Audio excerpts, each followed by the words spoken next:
Bigfoot. A team of 5 mountain climbers is sitting in a tent beside 2 trees, which is on a high, snow-capped hill. Icy winds were blowing outside. A bonfire is lit on one side. Wild animals are making sounds from the surrounding dense forest. They are all talking to each other. It's been a full 15 days since we arrived here. So far, we haven't even seen the actual Yeti or even a footprint. Yeah, we're all very desperate to see him. Who knows when we'll see him? At least we'll have Lily with us as bait. If Yeti sees her, then surely he'll abduct her. She's gone with John. You're worried for nothing. No need to worry. They'll be back in a bit. I will be back in a bit. Then we can proceed with our mission. Okay, Joe, whatever you say. The time passed, and now it was too late, but Joe did not return. Terrible sounds of the wild animals were coming all around them. All of Joe's colleagues were worried about him. Where did he go? He should have been returned by now. Has he gone too far? Is there danger everywhere? I should check. As James slipped out the tent, someone screamed in the distance. He listened attentively. It was certainly Joe's voice. Help! John Gomez, come! Please come fast! James was looking in the direction of the voice. He saw some bushes moving, and some heavy noises of chimpanzees could be heard loudly. Slowly, Joe's voice stopped yelling. James ran towards the woods looking for him. He couldn't see anyone.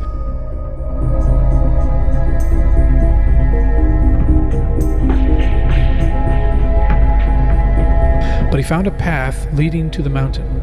Wild wolves were wandering around.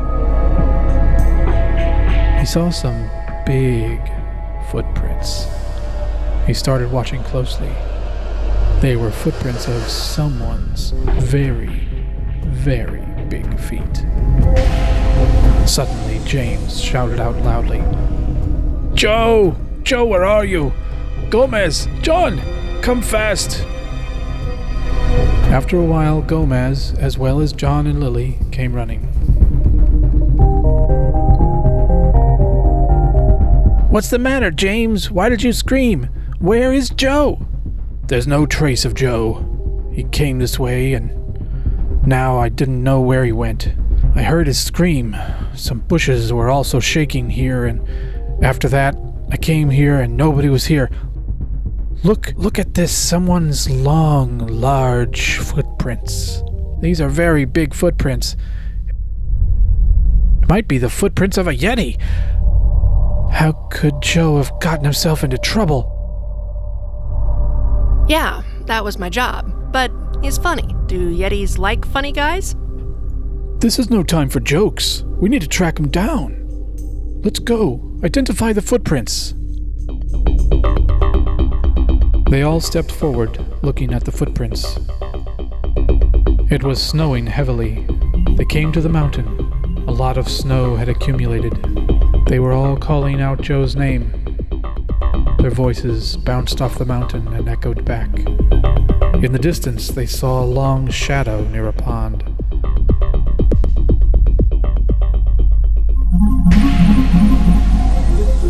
Some terrible, terrible sounds were coming from there. Joe, Joe, Joe, Joe, Joe, Joe, Joe, Joe, Joe,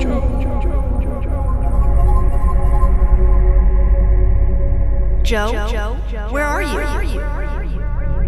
Look, there's Joe's pistol on the ground. Yes, that's Joe's pistol. That can't be good. No, this can't be happening. Did you see any Yeti or any wild animal? No, I just saw bushes moving. Then Joe's scream. It was definitely Joe. One thing for sure, Joe's in deep trouble. Seeing the big footprints, One thing is understood. Joe has been carried off by a Yeti or some big creature. We have never seen any Yeti, but we've heard that they're very terrible. They have long legs and big paws. The claw marks we just saw were also quite large. It seems to me that Yeti's a very dangerous creature.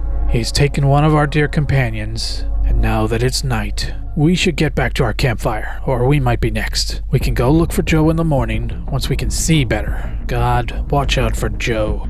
This dark is terrifying. Let's turn back. Strong, icy winds started moving. John, James, Gomez, and Lily started their way back. Darkness was growing. Lily looked back towards the lake and saw once again the long, black, and hazy figure at some distance. Poor Joe.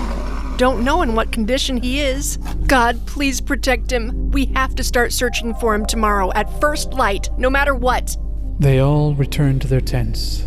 Apart from the light of their tent, the whole darkness had spread around their sight.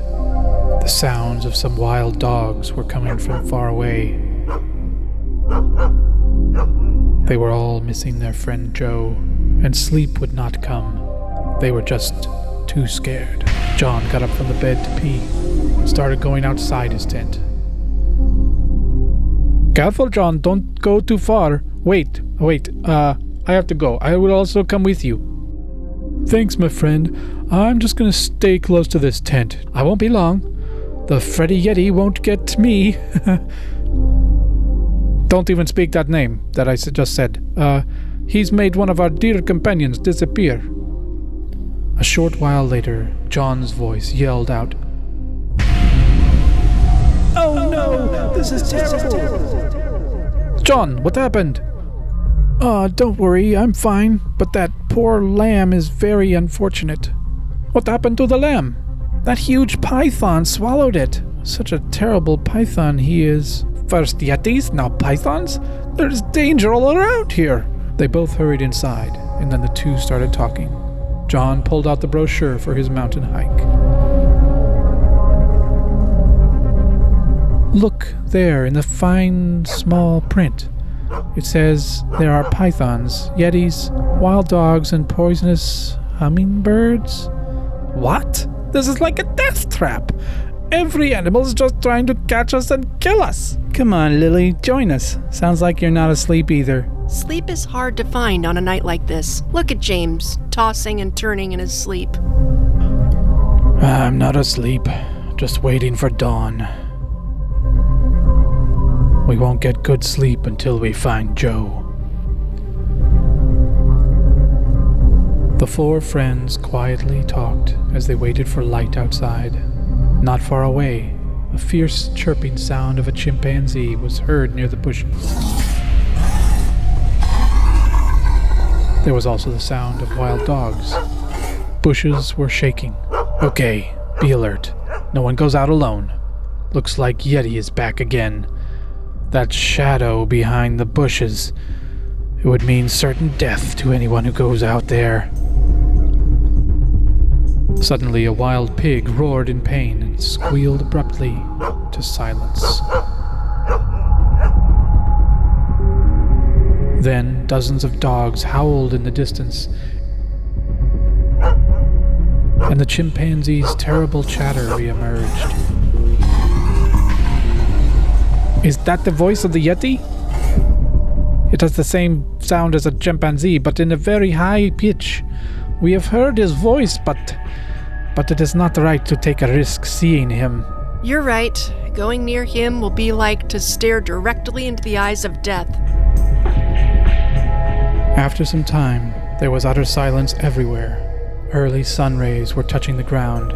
These four friends came out. They reached the same bush and saw the same big footprints again.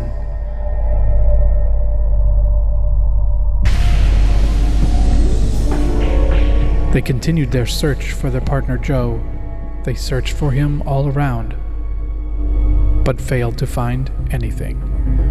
They saw a native, elderly mountain man. John called him. Hello, old man. Please come here. Do you live nearby? Yes, I have lived in this area for the last 65 years. Have you ever seen any Yeti here? To be honest, I've never seen him, but I've seen a lot of footprints. I heard about them in my grandmother's stories. I have heard that they are very horrible and mighty hungry. Perhaps that's why the one who has seen them does not live to tell the tale. I've heard a lot about them too. I guess we should go. If you haven't seen him in 65 years, then there's no help for our friend, Joe. They searched for him all around. After some time, there was utter silence everywhere. Early sun rays were touching the ground. They searched for him all around, but failed to find anything. They continued their search for their partner Joe. They searched for him all around, but failed to find anything. Many people tell about the Yeti, but there's still no concrete evidence that has ever been found for him. Yeti is still a conundrum for humans. The end.